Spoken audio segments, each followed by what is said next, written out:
The thought that came to my head, I was like, you know what, I've worked my whole life to get to this point, and this is the opportunity I wanted, and I've put everything into getting here and having this opportunity. So I just felt that this is how I was meant to go, and I thought, you know, I've done everything I can to pull this off, and obviously through great relationships and amazing sponsors, we had this opportunity.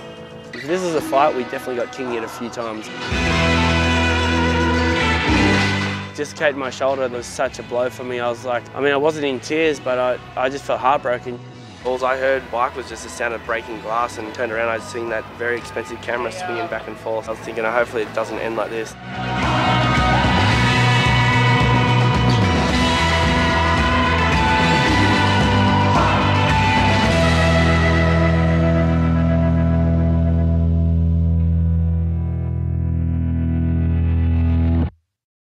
This has all come about with DC and myself working together, trying to change the game, you know, keep things fresh and just move this whole action sports world kind of in a new direction. We had spoken almost 2 years ago now about what we could do that would be something that'd be cool and different, and you know, original inspiration through Ken Block's films, you know, that was just so different but cool in a way, and we thought there's definitely room to do it a moto style one, and we kind of thought about different ideas, and you know, we really wanted to make it different and special. So this place here in Tucson became the spot.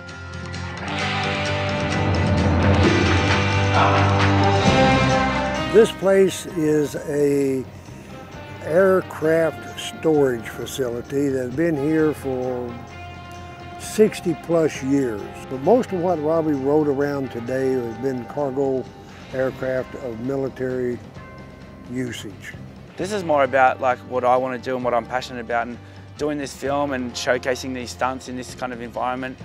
This is how I dream, you know. It's like I think of jumping different things and kind of being outside the box, and this is my dream brought to life pretty much.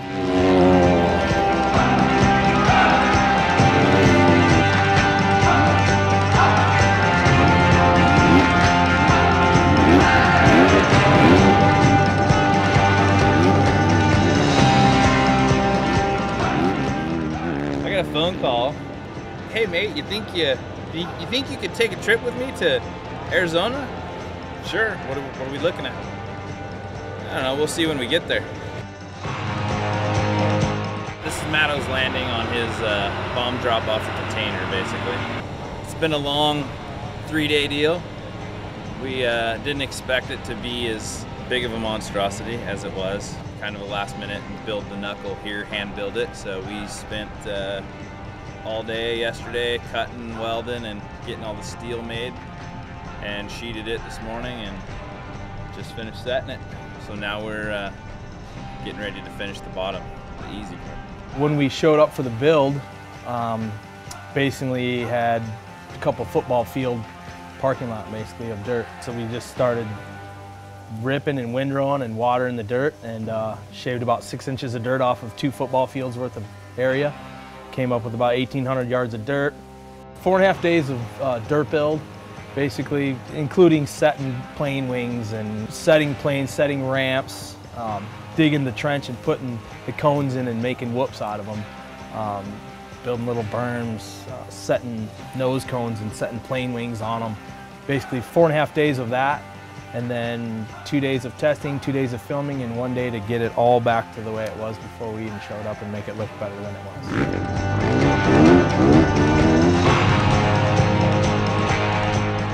It's pretty gnarly to sit there and watch him do what he does, but I always have to just trust him that he knows what he's doing, you know.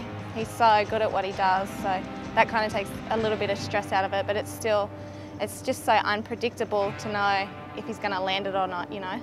I'm a man who's got a lot of miles on motorcycles. He is a pro. I watch him. He makes it look so easy what he does.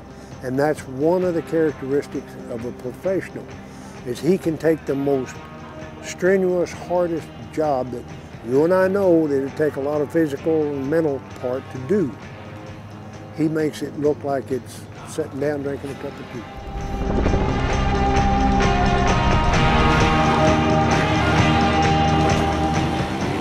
5 days before this shoot, I was in emergency with a dislocated shoulder, and it was such a blow for me. I was like, I mean, I wasn't in tears, but I just felt heartbroken, you know. I was like, you know, I knew the team had been worked hard for this, and I was like, you know what, I'm just gonna push strong and make this happen. And obviously first day, you know, I was like, you know what, the shoulder's starting to feel good. G had strapped me, I was kind of feeling all good, and I'm like, I'll just do a kiss of death. And when it dislocated that time, I thought that was the first day of practice. I'm like, couldn't get it back in the joint here, and we went to hospital, and it was out forever. Like, it was out for over an hour and a half, and when it finally got back in, it was just so sore. Then we had production meeting that night, and I'm sitting on the couch at the production meeting, my shoulder dislocates, and everyone's talking. I'm like, Dr. G, interrupted, and I'm like, come over here. I'm like, oh, you guys carry on. G, come over here. I'm like, my shoulder's out, dude. So at that point, I was like, this thing's gonna fall in and out, you know, when I sneeze. Having the shoulder come out 4 times this week has just kind of made my right arm almost just like it's at pretty much 50%, you know. So I can't really raise my arm up too high because it dislocates. So just kind of keeping it down, and this machine right now is kind of almost like ice, magical ice. It's taking the inflammation out at a rapid rate. So pretty stoked, to be honest. Other than the shoulder's like a little sore, I think this is something I can get through, and Dr. G's here to strap me up and keep things in place. So it's a good day. He gave me a rule I wasn't allowed to lift it over my head, and I somewhat haven't done that, so it stayed in. But how we got through it is amazing.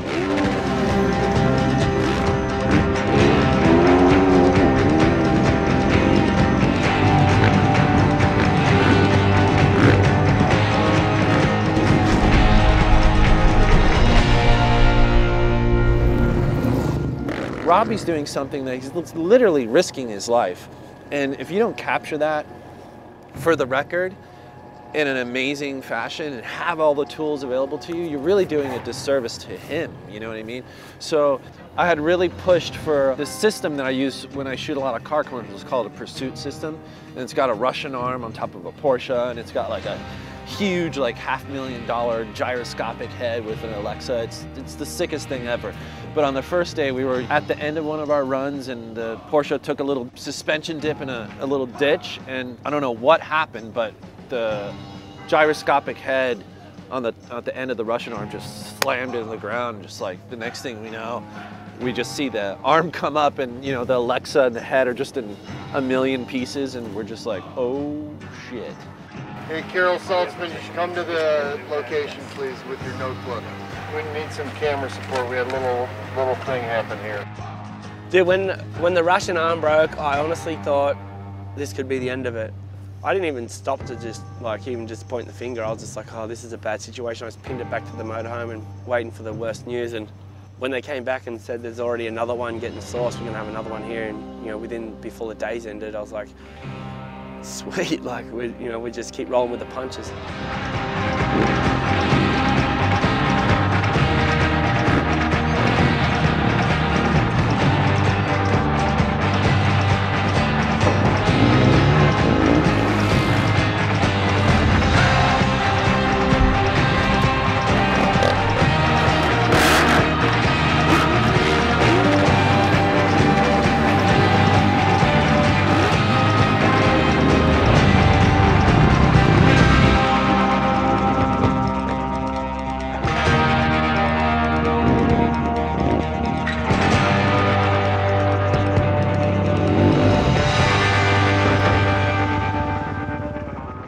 When I decided that this stunt was going to be in the film, it made a lot of sense to bring Eric, just because, you know, this is going to be the first time I've done it from a crane. So just, you know, having the shipping container being held up in the air and riding off, and you know, just the way it's designed and all that, Eric can come and kind of say, well, look, you know, the way this is positioned and where it's going to be, this is your speed. And you know, Eric's a great guy to have here. He's kind of like my safety blanket for this stunt. So you're going to be dropping 10 pretty much.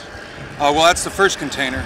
Then you're going over the edge, so you're going to drop probably closer to 20 feet or so. You're going to be dropping 4 feet to this side of the second row of containers. You're going to be dropping about halfway into that blue one, the last one there. Which is perfect. It's right in the middle of your apron.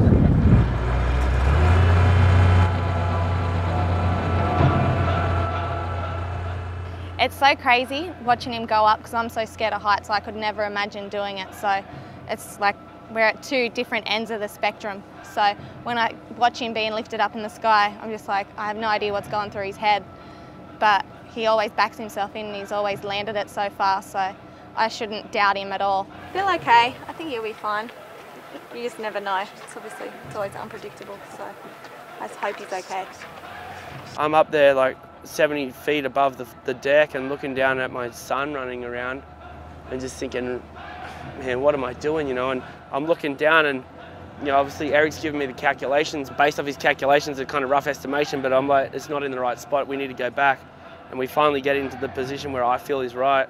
There's kind of mixed opinions, but I'm like, I just feel it in my gut. And from doing it before, I know that from a foot back from the edge, if I can see into the tranny, that happens to be the spot I need. And to believe in that when you got your little kid running around is just like, it's super gnarly. But the thought that came to my head, I was like, you know what, I've worked my whole life to get to this point, and this is the opportunity I wanted, and I've put everything into getting here and having this opportunity. So I was able to have faith in that and ride off that edge, and just once I got over there and realised I was making it, just super stoked. Yay, Daddy! Yeah, Daddy! Yeah, Daddy!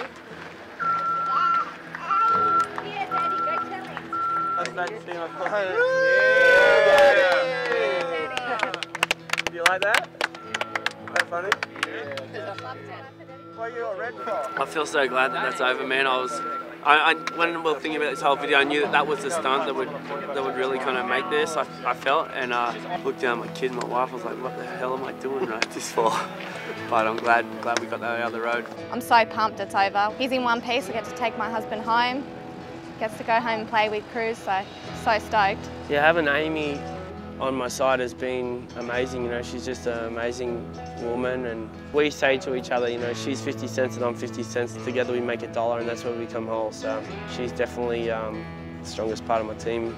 You know, she's an equal part. So can't do without it. But man, having Cruz here and having that little guy around now is just super cool. You know, it's made me pull back. I think for a long time I was so gung-ho about trying to do this and trying to do that and trying to reach the top of, and when the Cruise came, I was like, the top of what? You know, it's like, it's cool to be passionate about something, but it's cool to also realise that you can take it too far, you know, and you've got to be able to be humble and step back and just be at peace with where you know, the height that you got to. You don't have to feel like you can get to the top of the biggest mountain every time. So having Cruz, he is the top of my biggest mountain.